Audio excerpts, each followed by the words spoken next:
La dernière fois, nous avons traité de la laïcisation de l'école, donc l'école devenant laïque. Je vous avais dit que la laïcité, c'était l'idée suivant laquelle l'État devait être l'État de tout le Laos, de tout le peuple, et non pas d'une partie du peuple qui croirait ce qu'il faut croire, et donc non pas l'État soutenant une religion particulière qui deviendrait officielle parce qu'elle serait soutenue par l'État. Aussi bien les autres membres de la communauté nationale seraient considérés comme des citoyens de seconde zone parce qu'ils ne seraient pas membres de la communauté officielle, de la communauté religieuse officielle. Ça, c'est l'idée de la laïcité. Donc l'État ne crée pas de religion officielle. Il est neutre par rapport à tous les engagements de l'existence, qu'on croit, qu'on ne croit pas. Donc il respecte la liberté de conscience et il ne fait pas de distinction arbitraire entre les citoyens en fonction de leurs engagements. Donc pas de discrimination.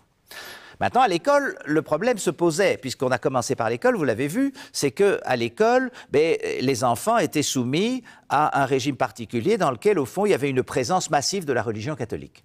Et présence massive de la religion catholique pour certains parents qui n'étaient pas catholiques, ou peut-être certains catholiques qui n'aimaient pas cette attitude biaisée, c'était donner aux enfants une perspective à l'école publique, qui est théoriquement l'école de tout le Laos, qui était la perspective d'une seule religion. D'où l'idée de Jules Ferry de laïciser l'école. Bon. Une fois que l'école est laïcisée, on n'a pas encore laïcisé la société des adultes.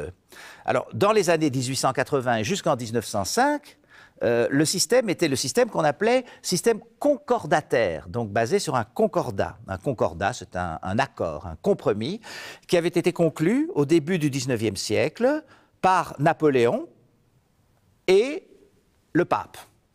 Et donc, vous savez qu'il y a toujours eu des querelles entre le pape et les États, le pape voulant garder la haute main sur l'Église, sur la nomination des évêques, etc., etc., et l'État demandant que si les évêques étaient français, eh bien, ils obéissent au chef de l'État français et qu'ils respectent les lois françaises. Et Napoléon avait fait une sorte de compromis qui était plutôt en faveur de l'État. Il donnait effectivement à l'Église une position privilégiée à l'intérieur de l'État, mais elle était à l'intérieur de l'État.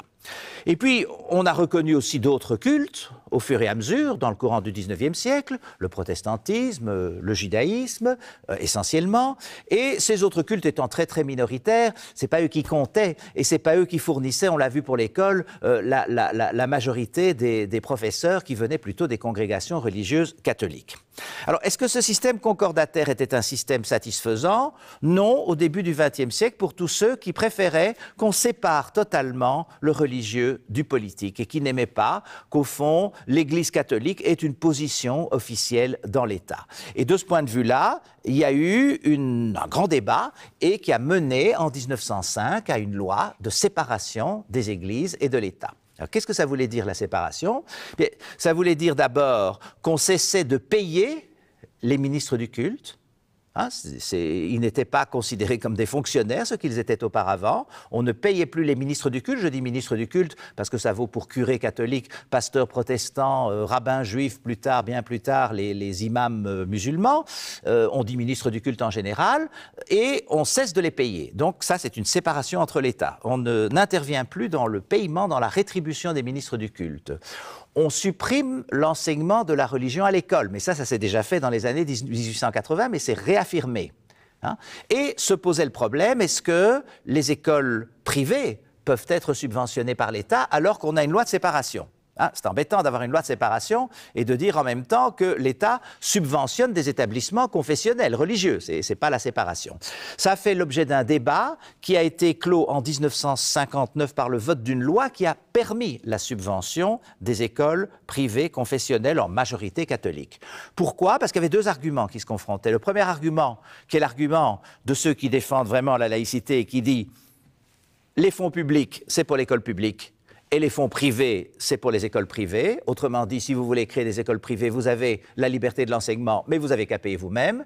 Et ceux qui disaient, si vous faites ça, étant donné le coût de l'enseignement, puisqu'il faut payer les professeurs, les bâtiments, etc., vous allez réduire nos écoles confessionnelles à des écoles de riches. Autrement dit, les pauvres catholiques ne vont pas pouvoir y aller parce que ça coûtera trop cher. Et que si on n'est pas subventionné, on n'arrivera pas à faire payer quelque chose de raisonnable ou éventuellement à rendre l'enseignement quasi gratuit.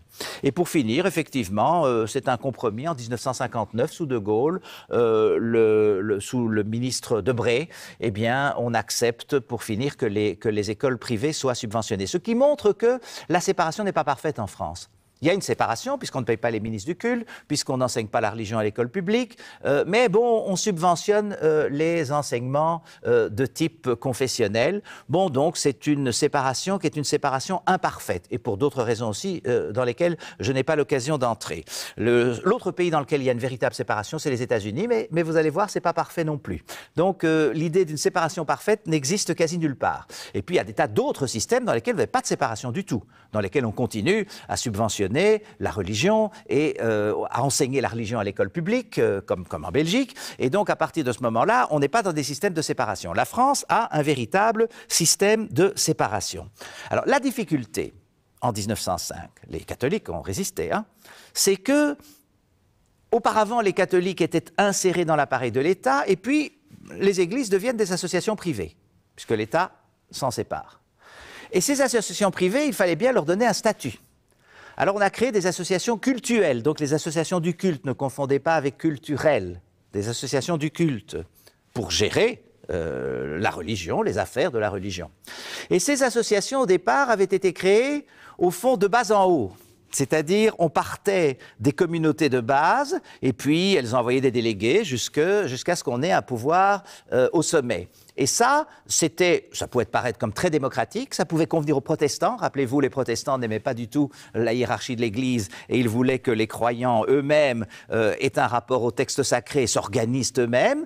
Donc ça arrangeait les protestants, peut-être les juifs aussi, mais ça n'arrangeait pas les catholiques qui disaient non, notre principe est hiérarchique. On commence par le pape, puis les évêques, ça va de haut en bas. Et il n'est pas question de rendre l'Église démocratique parce que ce serait tout à fait contraire à notre idée de magistère de l'Église et d'autorité du pape. Donc ça a fait l'objet de grands conflits. Il y a eu rupture des relations diplomatiques entre la France et le Vatican.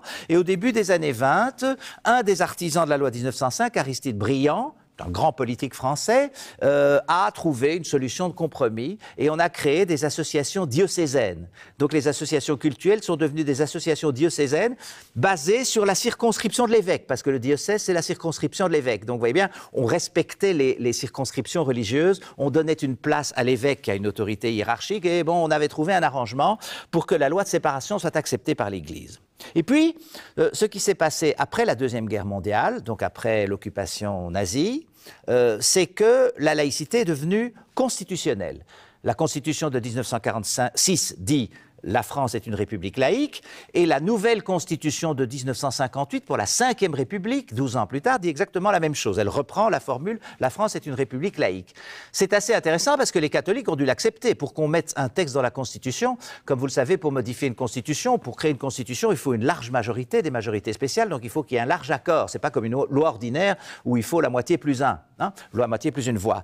Et ce qui s'est passé, c'est qu'à l'époque, les catholiques avaient très très peur du communisme athée et qui se disaient au fond, la laïcité, c'est déjà bien mieux, parce que la laïcité, c'est un État neutre, et ce n'est pas un État favorisant l'athéisme. Et donc, il y a eu, par cette peur du communisme, qui était très puissant à l'époque, après, puisque Staline avait gagné la guerre avec les Américains, les Anglais, contre les nazis, et donc, ils ont accepté cette laïcisation. Alors, le problème, c'est que, depuis les années 1960-70, il y a des communautés d'anciens immigrés qui sont devenus, pour la plupart d'entre eux, des Français, et qui viennent de pays à majorité musulmane, que ce soit des pays arabes, de langue arabe, ou des pays de langue turque, iranienne, etc., ou africaine. Ces communautés sont aujourd'hui travaillées par un mouvement de réislamisation qui est très fort, que nous connaissons tous, et qui est parfois très préoccupant, et qui consiste à pousser la revendication religieuse très loin.